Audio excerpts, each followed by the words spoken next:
ہم کریں گے ہر مظلوم کی حمایت۔ السلام علیکم، میں ہوں حرین فاطمہ اور آپ دیکھ رہے ہیں حمایتی نیوز HD چینل۔ نظر ڈالتے ہیں آج کی اہم خبروں پر۔ محکمہ موسمیات نے ملک کے مختلف مقامات پر آج اور کل موسلادھار بارش کی پیشگوئی کی ہے۔ محکمہ موسمیات کے مطابق بارش کے باعث بالائی وسطی پنجاب اور خیبر پختونخوا کے نشیبی علاقوں میں اربن فلڈنگ کا خدشہ ہے۔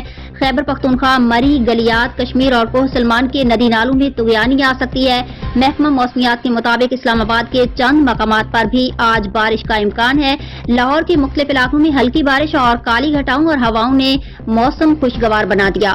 آج سے لاہور میں مانسون بارشوں کا سلسلہ شروع ہوگا جو 21 جولائی تک جاری رہے گا۔ موسم کا احوال بتانے والوں نے کراچی سمیت سندھ کے بیشتر علاقوں میں بھی بارش کی پیشگوئی کی ہے۔ دوسری جانب گجرات میں 1.5 گھنٹے کی بارش نے ضلع انتظامیہ کی کارکردگی پر پانی پھیر دیا۔